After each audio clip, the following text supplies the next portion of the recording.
అక్క ఇప్పుడు ఇదంతా జరుగుతుంది ఓకే. కానీ శేఖర్ భాష ముందుకొచ్చాడు, వీటన్నిటి గురించి సాక్ష్యాధారాలు ఉన్నాయి, ఇది చేయడం తప్పు అని చెప్పేసి రకరకాలుగా మాట్లాడుతున్నాడు.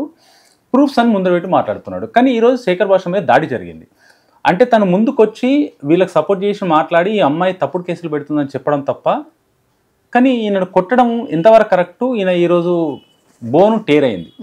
ఆ సిచ్యువేషన్ ఒక అబ్బాయికి రావడం ఎంతవరకు కరెక్టు? అమ్మాయి దాడి చేపించడము ఎంతవరకు కరెక్ట్? ఇది అంటే ఇది పీక్ అనమాట. పీక్ స్టేజ్కి వెళ్ళిపోయింది అమ్మాయి తాలూకా అంటే ప్రవర్తన ఏ విధంగా తీసుకోవాలో అర్థం కాని పరిస్థితికి ఇది ఒక నిదర్శనం, తార్కాణం ఉంది. అమ్మాయి ముందుగానే చెప్పు దెబ్బలు తింటావా అని కొడతానని చెప్పి స్టూడియోలో ఇసిరింది, అవన్నీ చేసేది చూసాం. సో అమ్మాయి కొట్టిందా, అమ్మాయి బాధ ఎందుకు నా లైఫ్లో నువ్వు వచ్చి మాట్లాడుతున్నావు అనే అక్కసు ఉండొచ్చు. బట్ ఉన్నా కానీ అమ్మాయి డైరెక్ట్గా వెళ్ళి కొట్టి ఆ తలుపులు కొట్టి స్టూడియో దగ్గరికి వెళ్తే, బయటికి వెళ్తే కొట్టడానికి రెడీగా నలుగురిని తెచ్చుకొని కొట్టడం అన్నది అది చాలా, అసలు దీనికి కూడా అసలు మన చర్యలు లేవు. జనరల్గా ఒక మనిషి హ్యూమన్ బీయింగ్, సరే వాళ్ళకి ఏదైనా జరుగుతుండొచ్చు, నువ్వు కొట్టే హక్కు లేదు. నన్ను కూడా ఇదే మాట అన్నారు, నువ్వు కొట్టే హక్కు లేదు నీకు, నువ్వు వెళ్ళి కేసు పెట్టుకో అని చెప్పారు నాకు. నిజమే, కేసు పెట్టుకుంటాం. అవతల వాళ్ళు తప్పుగా మాట్లాడారు కాబట్టి కానీ ఇది మనకి ప్రజలందరికీ తెలిసింది. నాది వేరే సిచ్యువేషన్లో వచ్చింది, అయినా మోరల్ పోలీసింగ్ ఒక అమ్మాయి కోసం నేను వెళ్ళాల్సి వచ్చింది, ఒక మంచి కాజ్ కోసం వెళ్ళాం.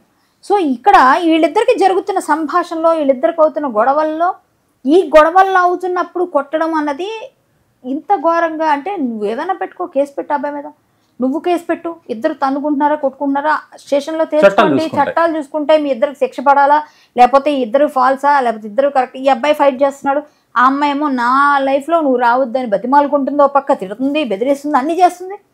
సో అన్నీ చేసినప్పటికి కూడా ఒక అమ్మాయిగా నేను ఏదైనా చేయొచ్చు అని అహంకారం తప్పు. అమ్మాయి అయిపోతే ఏదన్నా చేసినా చెల్లుతుంది అంటే తప్పు. అదే మారాలి. మన అమ్మాయి అయితే నేను ఎవరి మీద కేసు పెట్టేయచ్చు, ఎవరి మీద ఏదైనా నిందేయచ్చు అంటే రాంగ్. అవే మారితే అప్పుడు ఆటోమేటిక్గా ఇలాంటివి జరగవు. ఈ అమ్మాయి అక్కడ కొట్టించింది అన్నదైతే ఏదైతే ఉందో అది దాన్ని పూర్తిగా ఖండిస్తున్నా. ఒక ఆడపిల్ల ఇలా చేస్తే స్త్రీ జాతికి కళంకం ఇలాంటి వాళ్ళు, ఇది తప్పు.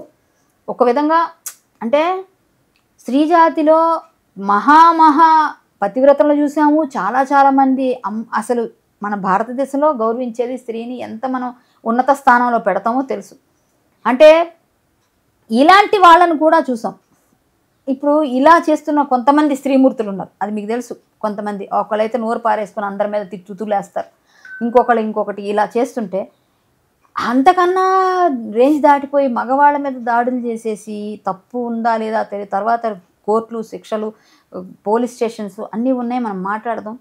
అది ఏదైనా అనుకుండా నీ అక్కసంతా చూపించడానికి అవసరమైతే ఆ టైంలో వాళ్ళు గట్టి కొడితే బక్కగా ఉన్నాడు, చచ్చిపోయి ఉంటే పరిస్థితి ఏంటి? నేను అన్నది అది. ఇప్పుడు నువ్వు కొట్టావంటే నీ అక్కసు ఉంది, కరెక్టే, నీ బాధ ఉంది. అదేదో పోలీస్ స్టేషన్ తీసుకెళ్ళి ఇలా చేయడం తప్పు, నాకు ఇతని వల్ల ఇబ్బంది అవుతుందని ఒక కేసు పెట్టుంటే వేరు ఉండేది. నువ్వు కొట్టడం వల్ల ఇప్పుడు నీకే బ్యాడ్ నేమ్ వచ్చింది. ఇప్పుడు బ్యాడ్ నేమ్ అంతా నీకే వస్తుంది. అందరూ కలిసి ఏంటి, అబ్బాయికి సింపతి వచ్చేసింది, ఇటువైపు రాజధాని సేఫ్, ఆ అబ్బాయి సేఫ్, మధ్యలో ఎవరు పోతున్నారు? నీకు సపోర్ట్ వచ్చిన ప్రీతి, వీళ్ళందరూ మొత్తం అందరూ సపోర్ట్ వచ్చేస్తున్నారు, అందరికీ సపోర్ట్ ఇటు పెరుగుతుంది, నీకు సపోర్ట్ లేక ఒంటరి అయిపోతున్నావు. సో చేసుకుంటుందంతా స్వయంకృత అపరాధం, టోటల్ స్వయంకృత అపరాధం. నీ తప్పుందా, తప్పు లేదా ఆ తర్వాత మాట్లాడదాం, కానీ నువ్వు స్వయంకృత అపరాధం ఇదంతా. నువ్వు మాట్లాడే తీరు కానీ, నీ బిహేవియర్ కానీ అవే నీకు శత్రువులు అయిపోతున్నాయి. సో ఇది నువ్వు చేస్తుంది అయితే చాలా తప్ప. నేను అమ్మాయికి కూడా చెప్పాను, నీది తప్పు నేను అడుగుతానని చెప్పి అమ్మాయి మాట్లాడొద్దు మీరు నా గురించి అని చెప్పి అడిగింది నన్ను. మాట్లాడొద్దు అనడానికి ఏముంది, తప్పు ఉంటే ఎవరినైనా ప్రశ్నిస్తాం. అంతే. సామాజికవేత్తగా ఉన్నప్పుడు నలుగురు వచ్చి అడుగుతారు, అడిగినప్పుడు సమాజంలో ఉన్నప్పుడు సమస్యల పైన ప్రశ్నించే హక్కు, నోరుంది, గట్టిగా మాట్లాడతారు, వీళ్ళు ప్రశ్నిస్తారు అనుకునే కదా అడుగుతారు.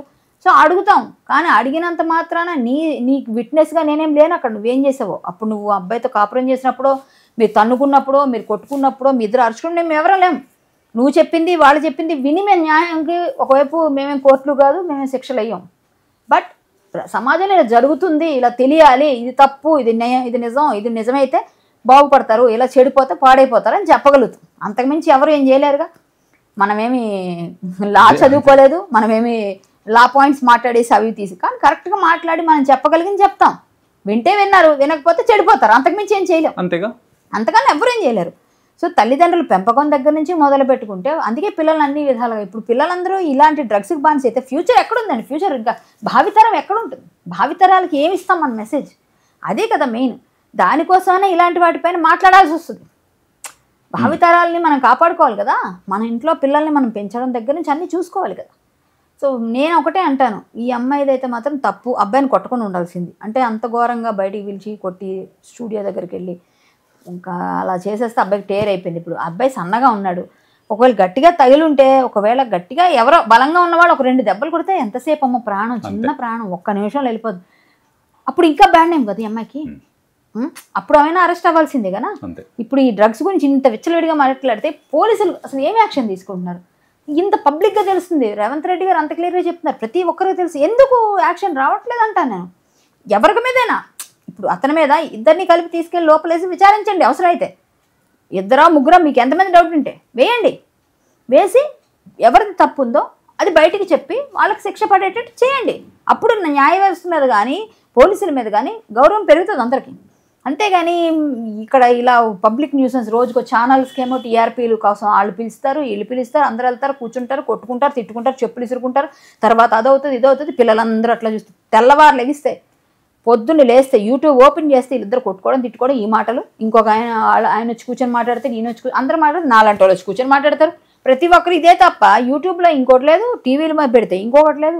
నేను ఒక ఆమె చెప్పింది, నా ఫ్యాన్ అమ్మ, కొన్ని ఛానల్స్కి మీకు ఏమైనా ఫోన్ చేయండి మాకు. వాళ్ళందరూ అట్లా అడుగుతున్నారంటే ఛానల్స్ అలాగే ఉంటాయమ్మా, వేరే ఛానల్స్ కూడా అట్లే నేస్తారు, అందరూ అలాగే ఉంటాయి అంటే వాళ్ళవే ఉన్నాయండి మేడం, అది ఎందుకు మేడం, అసలు ఏమవుతుంది మేడం నన్ను అడుగుతుంది. నాకు తెలియదమ్మా వాళ్ళు ఏమవుతున్నాయో అని చెప్తున్నాను.